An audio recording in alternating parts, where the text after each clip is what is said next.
The normal incline. Let's say we have a book on top of a table.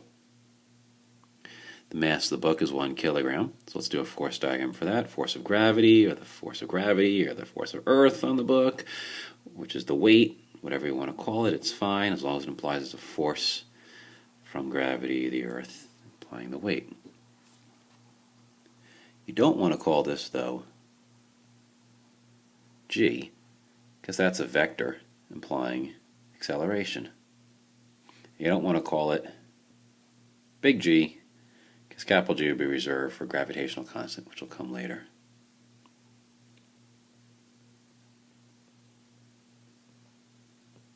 What else is book in contact with? The table. So the force of the table, or force of T, which is the force of the surface. That's the force of the surface pushing perpendicular. The book is only in contact with the table, so it has one and only contact force, and has the long-range force of gravity pulling it down. These two forces are balanced because the book is not accelerating vertically or any other direction. It's not falling through the table or bouncing or being jerked around vertically or any other direction. So the net force is zero. The forces cancel out. This force in the surface in the perpendicular direction is called a normal. What's a normal? A normal is the direction that's perpendicular to a surface. It's a strange thing at first, but if you have a surface and you're trying to say what direction is the surface pointing, the normal starts becoming a natural way of thinking about it. If a surface is pointing in one direction, well, you may just say, hold a pen up to a piece of paper or your book, and the pen pointing from the book or pointing from the piece of paper perpendicular to the surface is the direction the surface is pointing. For instance, if I tilt the surface, I say the surface is now pointing in that direction, or I tilt it even more, it's pointing in that direction. So the normal is simply saying this is the direction the surface is pointing. Normal to a surface means perpendicular. So the force of surface perpendicular, the force of the table perpendicular to the book, that's what the normal is. What I should never do is have normal force and the force of the table, because the force of the table is the normal force. So this would be an incorrect way of writing it. Often when students do force diagrams, they get in the habit of writing normal everywhere, and sometimes they write normal even though they already described the same force that it already is, in this case the force of the table. Okay. Now let's say the mass of the book is 1 kilogram, so therefore its weight, which is mg. We can calculate the weight of anything as mass times gravity. Even when the thing is not in free fall, it has no acceleration, we can still use lowercase g, acceleration of gravity. So the weight of the book is approximately 1 kilogram times 9.8, which is approximately the same thing as 1 kilogram times 10 meters per second squared, or 10 newtons. To one significant digit, the weight is 10 newtons. Therefore, the normal force is 10 newtons. This is because the forces are balanced, the acceleration is 0, the net force is 0. So the net force is the sum of forces. Force of the table plus the force of the Earth, negative, because the force of the Earth is down, adds up to 0. Let's put little hats on these guys to make sure they're the vectors. So the force of the table cancels out the force of the Earth, which means the normal is equal to the weight. Now this is not a general statement. If I push down on the book, that's my hand pushing down on the book, obviously, then I'm increasing the amount of force downwards. Let's say I push down with 20 newtons. Force of H, or hand on book, 20 newtons. Well, now I have an imbalanced force diagram. But I'm not describing a net force. I'm not describing an imbalance. There is no acceleration. The acceleration is still 0. The net force is still 0. It's still a Newton's first law problem, balanced force diagrams. So does that mean now the normal force is 20 newtons up, because 20 newtons up plus 10 newtons up equals 30, and 10 newtons down, and 20 newtons down, 30 up, 30 down? Is that how it's done? No. Again, I only have one force up. The force of the table is the only thing in contact with the book. The only thing pushing up on the book is the table. So I have 30 newtons upwards force. I have two contact forces. Force of the table, only thing pushing up. Force of hand, only thing pushing down on the book. Two contact forces, one long-range force, force of gravity. Only three possible forces. The forces must compensate. The hand pushes down, the normal force must adjust. The table pushes up more so to keep that book balanced. So the normal force is 30 newtons. That's equivalent to the full force of gravity plus the force of the hand, the full force downward of 30 newtons. Again, our net force is 0, so therefore adding up all the forces, which net forces implies, normal plus weight plus force of hand, all equals 0. Notice the normal here is not equal to the weight. Normal in general does not equal weight. If I have only two forces, normal and weight, then they'll equal if they're supposed to, if the acceleration is 0. But in this case, the normal is equal to the weight plus the force of the hand. What if I tilt my table? So now the table and the book are at an angle from the horizontal.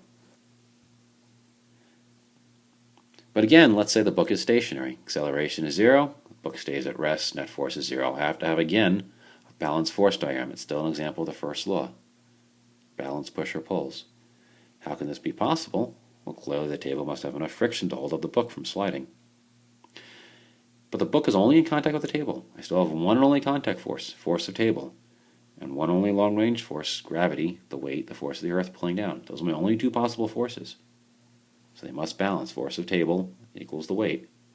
That's how my acceleration is 0. The book still weighs 10 newtons. The table still pushes up with 10 newtons.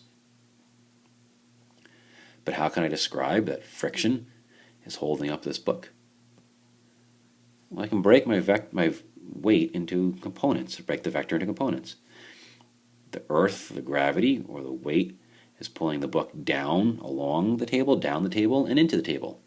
Meaning the force of the earth pulls the book into the table. It can collapse or go through the table if the table was soft or wasn't there.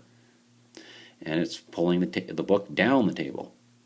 But of course friction is preventing that from happening. So I broke my weight vector into components of weight parallel and weight perpendicular. The force of the table I can break into components parallel and perpendicular. The force of the table pushing against the book parallel to the surface. The force of the table pushing on the book perpendicular to the surface. We know force perpendicular is normal and force of the table parallel is the friction force. Lowercase fs for static friction, keeping the book static or at rest. So I broke the force of the table into parallel and perpendicular components. I broke the weight into parallel and perpendicular components.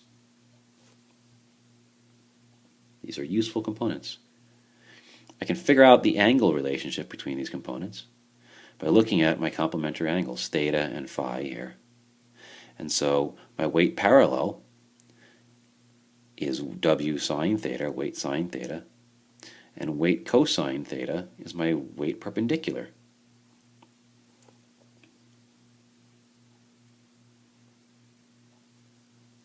Again, my net force is 0, which means my components have to balance out too. Weight parallel is equal to the force of table parallel, which is the friction. The weight perpendicular equals the force of the table perpendicular, which is equal to the normal. So again, weight cosine theta is normal, and weight sine theta is my friction. Looking at my component triangle, I see the weight parallel is opposite the angle theta, the same theta that the table is tilted. So weight times sine theta is the force of friction. My components balance out. And I can calculate my friction by knowing my weight and knowing the angle of the table.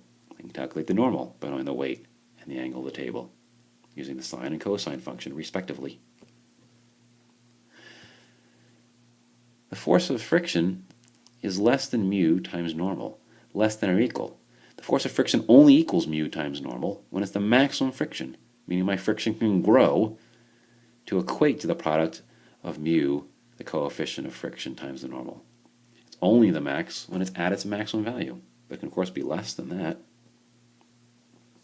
When my theta is at this critical angle and its maximum angle before it starts to slide, then my friction still is equal to my weight parallel, which equals W sine theta, and I can now equate my friction to mu times n times W times theta, cancel out my weights on both sides, and then I get the real simple relationship, mu s, coefficient of friction, is equal to tangent theta. If my angle is greater than 45 degrees, well then tangent is greater than 1. And mu, therefore, is greater than 1. But that's okay. There's nothing wrong with having mu greater than 1. It's simply unusual.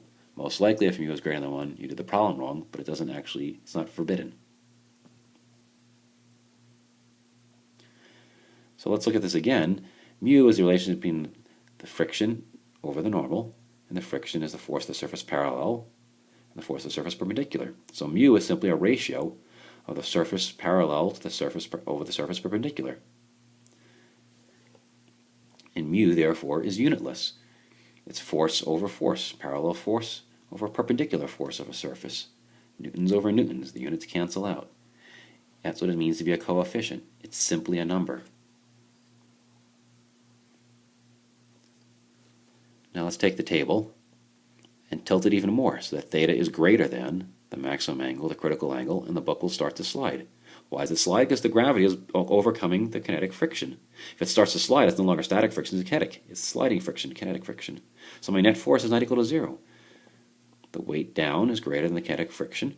So I have a net force by Newton's second law, that's mass times acceleration, is equal to the difference between the weight down and the kinetic friction. Now this problem we'll do in ill. We'll incline in your lab, you'll incline something beyond the normal to get ill.